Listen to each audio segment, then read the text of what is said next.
Good morning everyone. Good morning my dear students. Very good evening. Sorry, good morning. तो आज मैं आप लोगों के पास ये प्रतिशत चैप्टर का 8वां पार्ट लेकर के आया हूँ आप सबों के बीच में। और ये क्वेश्चन जो है वो एक अलग तरीके का क्वेश्चन है। मतलब प्रतिशत में हमने 7-8 पार्ट करके क्वेश्चन को डिवाइड किया है और एक पार्ट से लगभग एक सीरीज से लगभग 4-5 क्वेश्चन करके मैं बता रहा हूँ आपको। तो यहाँ पे हम लोग ये आज इस क्वेश्चंस को करेंगे। इस टाइप के क्वेश्चंस आपको बहुत सारे एग्जामिनेशन में देखने को मिलेगा, ठीक है, जो हम बहुत आसान से तरीके से इसको कर पाएंगे। और आज कुछ खास है। खास ये है कि आज हिंदू कैलेंडर के अनुसार नवरात्रा का आज अष्टमी का दिन है। यानी कि आज प्रथम माह का अष्टमी 8 दिन हो चुके हैं। मेरी एक शुभकामनाएं हैं, मेरी ये विनती है कि आप सभी के ऊपर माँ दुर्गा की कृपा बना रहे। आप जिस चीज़ के लिए, जिस टारगेट को लेकर के आप तैयारी कर रहे हैं, बस आपकी इच्छा पूर्ण हो, यही मेरी शुभकामनाएं और मेरी कामनाएं हैं। तो चलिए वीडियो को देर न करते हुए हम लोग शुरुआत करते हैं। क्वेश्चन देखिए कुछ इस प्रकार दिया हुआ है कि भाई किसी वस्तु की कीमत में 10% की वृद्धि कर दी गई है। कोई वस्तु है, उसका जो मूल्य है ना, प्राइस में, उसमें 10% की वृद्धि कर दी गई है और वस्तु की मात्रा में 15% की कमी कर दी गई है। देखिए, जब वस्तु का दाम बढ़ जाता है ना, तो ऑटोमेटिक जो कस्टमर होते हैं, परचेज करने वाले जो लोग होते हैं, वो थोड़ी सी मात्रा को कम कर देते हैं।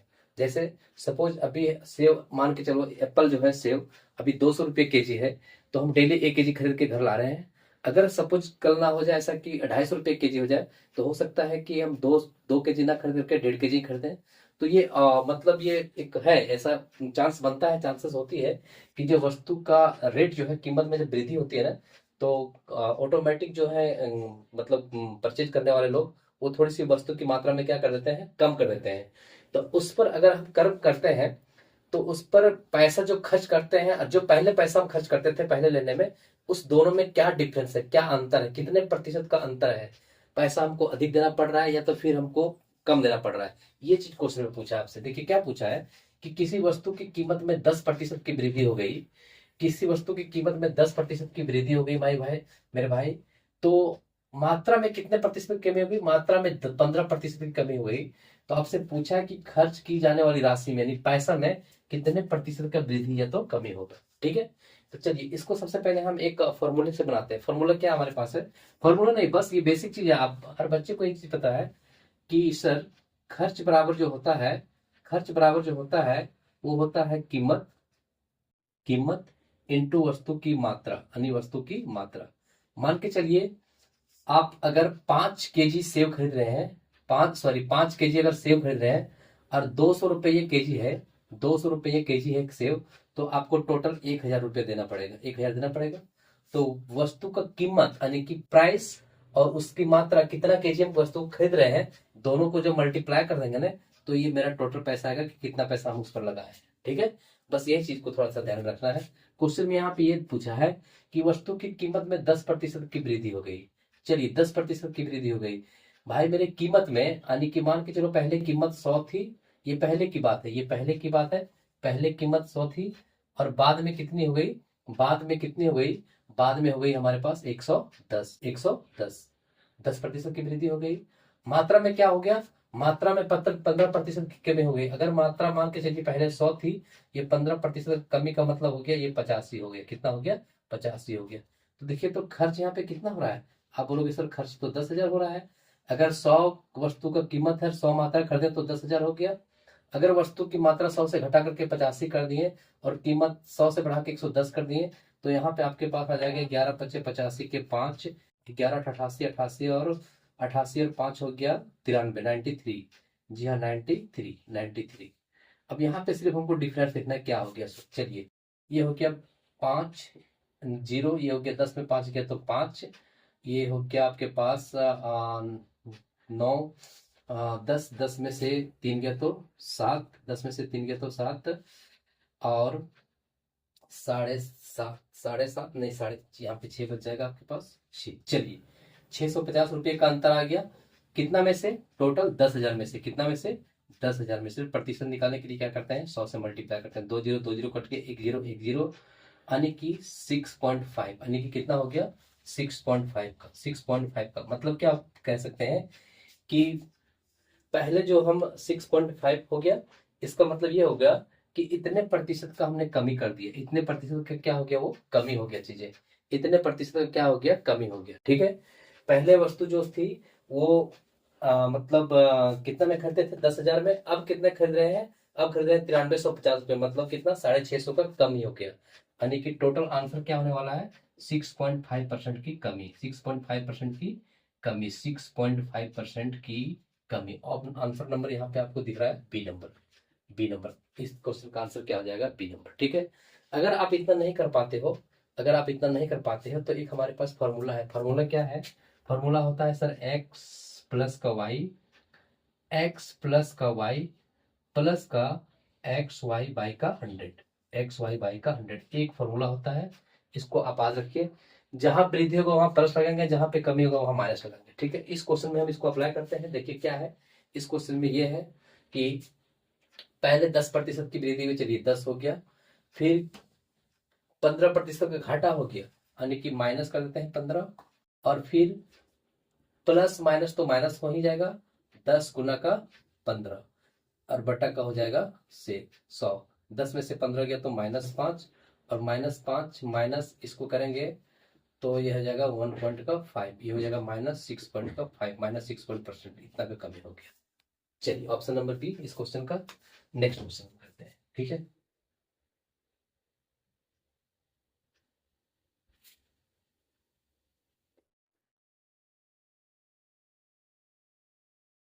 नेक्स्ट क्वेश्चन कुछ इस तरह से है। ठीक है, बाजार मंद रहने के कारण, क्वेश्चन दिया हुआ है, बाजार मंद रहने के कारण, बाजार मंद रहने के कारण राम की आय में 36% की कमी हुई,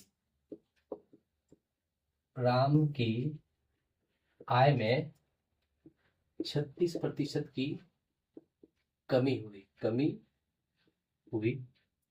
उसके बाद क्वेश्चन क्या कह रहा है, परंतु कुछ दिनों बाद 30% की वृद्धि हो गई, परंतु परंतु कुछ दिनों के बाद, दिनों के बाद, कुछ दिनों के बाद 30% की वृद्धि हुई, 30% की वृद्धि हुई हुई तो उसके आय में कितने प्रतिशत का परिवर्तन हुआ, तो उसके आय में कितने प्रतिशत का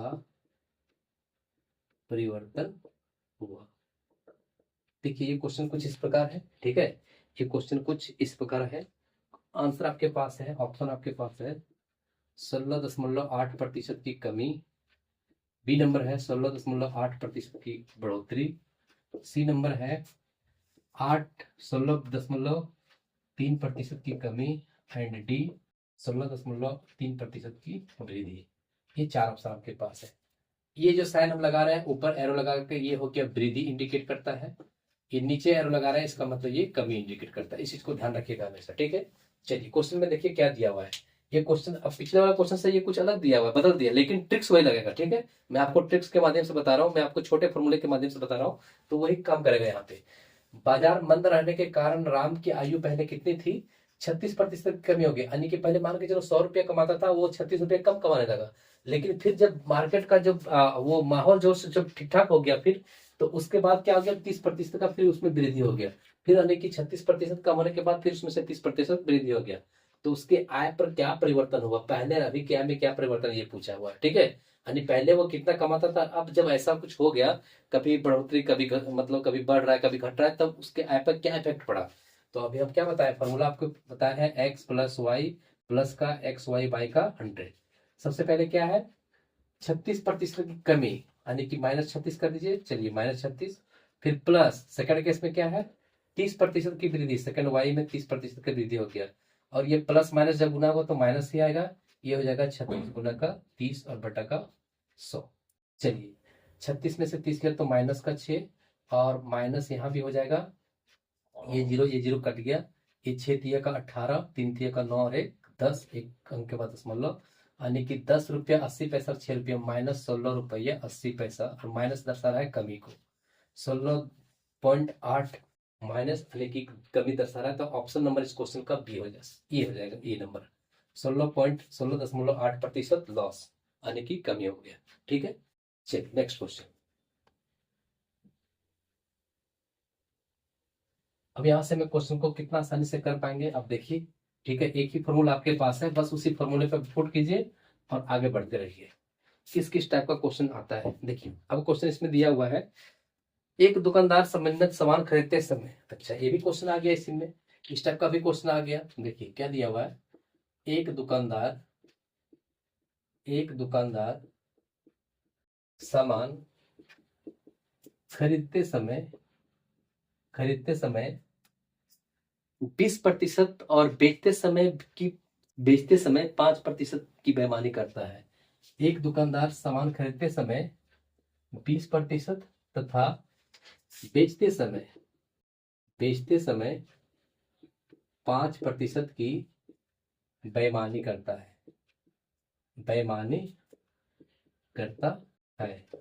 तो क्या बोला है, तो उसे कितने प्रतिशत का लाभ होगा, तो उसे कितने प्रतिशत का लाभ होगा।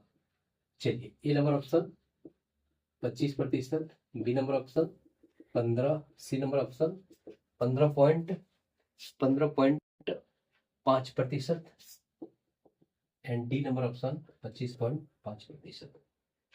देखिए क्वेश्चन में क्या दिया हुआ है। क्वेश्चन में दिया हुआ कि एक दुकानदार है, एक शॉपकीपर है। जब वस्तु को वो जहां खरीद रहा है, मतलब होलसेल में जाके वो जब वस्तु खरीदता है अपने दुकान में बेचने के लिए, तो वहां पे होलसेल में भी वो बेईमानी करता है, वहां पे 20% वो कमा लेता है। ठीक है, यानी कि 100 वाली वस्तु को वो 80 रुपया में वहां पैसा देता है, तब ने 20 रुपया फायदा हो रहा होगा उसको। तो ये काम वहां पे किया, 20% का फायदा वहां पे कमा गया। और जब बेचता है, बेचते समय 5% की बेईमानी करता है, बेचते समय 5% की बेईमानी करता है, मतलब 100 रुपये की वस्तु आपको 105 रुपये में दे रहा है, तो 5% यहाँ भी बेईमानी कर दिया है। तो ओवरऑल जो क्या होगा, दुकानदार को फायदा कोई घाटा होगा, तो आप बोलोगे सर उसमें तो दुकानदार को फायदा हो जाएगा। तो फायदा कितने प्रतिशत का होगा। अब कोई बच्चे इसको डायरेक्ट सीधा क्या समझ लेंगे कि 20% और 5%, 25%, ऑप्शन नंबर ए मान के आ जाएंगे।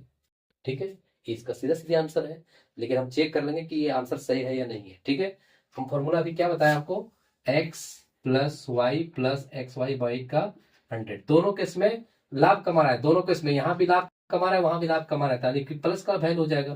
तो 20 प्लस का 5 प्लस 20 गुना का 5 बटा का 100, ये हो गया 25, और प्लस का 20 प्लस 5% दिया कि 10% दिया है, और 10% दिया हुआ था, चलिए कोई दिक्कत नहीं है। 25 हो गया, 25 प्लस का ये 0, 5 दूनी का 10, 20 बचे का 100 पूरा पूरी कट गया, मतलब 1% आ गया। अच्छा यहाँ पे 10% दिया हुआ, सॉरी ये 10% दिया हुआ मेरे भाई, तो ये 10 कर देते हैं, यहाँ भी 10 कर देते हैं। 10 और 5 कितना हो गया 15, और 15 हो गया, उसके बाद 10 और 5 कितना हो गया 15, 1 0 और फिर हमारे पास यहाँ पे, अच्छा इसको ठीक से ठीक ठाक लिख देते हैं हम। ये हो गया 10 प्लस का 5 प्लस का 10 गुना का 5 बटा का 100। ठीक है, 10 और 5 कितना हो गया 15, प्लस का 0 5 बटा 10 का मतलब 1/2, यानी कि 15, और 1/2 का मतलब 0.5, यानी कि 15.5% का लाभ। ऑप्शन नंबर है कहीं पे जी, ऑप्शन नंबर 15.5% का लाभ हो जाएगा। ठीक है, तो आपने देख लिया आसानी से, कितना आसानी से ये आंसर आ चुका है। हम क्या बोले शुरुआत में, बच्चे सीधा सीधी ऐड कर देंगे, 10 और 5 15% मार के आ जाएंगे। ठीक है, तो वैसे आपको नहीं करना है। चलिए, और देखिए इस ट्रिक से, इस फॉर्मूले पे जो क्वेश्चन बनता है वो किस टाइप का क्वेश्चन हमारे पास आता है, सो उसको भी थोड़ा सा देख लेते हैं। एक क्वेश्चन आपके पास और है कि तेल का मूल्य में 20% की कमी वृद्धि हो गई है। अच्छा, तेल का मूल्य में, ऑयल में क्या हो गया है, तेल का मूल्य में 20% की वृद्धि हो गई, जिसमें खपत में 8.1 की कमी हो गई, जिससे खपत में 8.1 की कमी हो गई। तो तो तो क्या बोल रहा है, तो खर्च पर क्या प्रभाव पड़ेगा, तो खर्च पर क्या प्रभाव पड़ेगा, तो खर्च पर क्या प्रभाव पड़ेगा। ठीक है, अच्छा ये क्वेश्चन है, देखिए मान के चलो पेट्रोल में जो है सो 20% कम हो गया दाम में, तो खपत जो है वो 8.1/3% की कमी हो गई। यानी कि पेट्रोल जब बढ़ गया दाम तो लोग जो गाड़ी चला रहे हैं उन वो थोड़ा सा कम कर दिए। यानी कि हम यहाँ से मान के चलिए स्कूल जाते कोचिंग जाते थे गाड़ी से, अब पैदल जा रहे हैं, क्यों, क्योंकि पेट्रोल का दाम तो बढ़ गया भैया 20%। तो यही क्वेश्चन बोल रहा है कि तेल का मूल्य जो है ये 20% बढ़ गया। 20% बढ़ने के बाद जो उसका खपत है, यानी कि जो खर्च करने का जो तरीका है, उसमें से कितना 8.1/3% का क्या हो गया, कमी हो गया। तो खर्च पर क्या प्रभाव पड़ेगा, खर्च पर कुछ ना कुछ प्रभाव पड़ेगा। इसका मतलब अगर हम अभी जो आपको बताएं x+y+xy/100, इससे तो ये बन पाएगा क्या, देखो तो इससे ये बन पाएगा, थोड़ी सी सोचो गहरे से, क्या इससे ये बन पाएगा।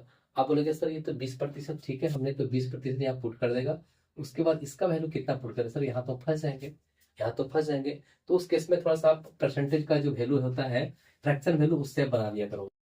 20% का कमी, 20% का कमी का 20% का फ्रैक्शन वैल्यू कितना होता है, 1/5, 1/5 कितना होता है, 1/5। मतलब 20% की वृद्धि हो गई, मतलब पहले पेट्रोल का तेल का दाम 5 था, और अब कितना हो गया, अब हो गया 6। अब कितना हो गया भाई मेरे, 6 हो गया, ठीक है। उसके बाद खपत में कितना का कमी हो गया, 8.1/3 का, 8.1/3% का वैल्यू होता है 1/12। 1/12 का मतलब कमी हो गया, पहले 12 था, अब कितना हो गया, अब हो गया 11, एक कमी हो गया, कितना हो गया 11। तो 12×5 = 60 और 11×6 कितना हो गया, 66, 11×6 66, 12×5 = 60, 11×6 66। इसका मतलब पहले हमको 60 रुपया लग रहा था, अब 66 रुपया लग रहा है। तो 6 रुपये बढ़ गया ना, 6 रुपये बढ़ गया, कितना में से, 60 में से। और प्रतिशत निकालने के लिए 100, एक जीरो एक जीरो, 10 कट गया सीधा सीधी, और ये जीरो कट गया, यानी कि 10%, यानी कि 10% की वृद्धि हो गई। कितने प्रतिशत की, 10% की वृद्धि हो गई, ठीक है। तो कुछ इस टाइप का 4-5 क्वेश्चन जो था वो हमारा इस फॉर्मूले पे बेस्ड था, x+y+xy/100। आपको कुछ नहीं करना, बस जहां जहां पे वृद्धि है वहां पे प्लस रखना है, जहां जहां पे कमी वहां पे माइनस रखना है, और इससे ज्यादा कुछ टफ क्वेश्चन नहीं आएगा। एक इसी लेवल का क्वेश्चन थोड़ा सा एडवांस में और पूछता है, जो हम नेक्स्ट क्लास में आपको बताएंगे, ठीक है। वहां भी 4-5 क्वेश्चन कराएंगे, उसके बाद ये पूरा का पूरा मतलब इस टाइप का टॉपिक में ये जो दिया हुआ है ये क्वेश्चन, वो पूरा का पूरा कंप्लीट हो जाएगा। और अभी प्रतिशत का हमको लगता है कि 2-4 क्लास और चलेगी, इतने जल्दी खत्म होने वाली नहीं है, क्योंकि जिस जिस लेवल का क्वेश्चन अभी के एग्जामिनेशन में, अभी के मतलब प्रतियोगिता परीक्षा में पूछा जा रहा है, उस टाइप का हम सब अभी क्लियर नहीं कर पाए हैं।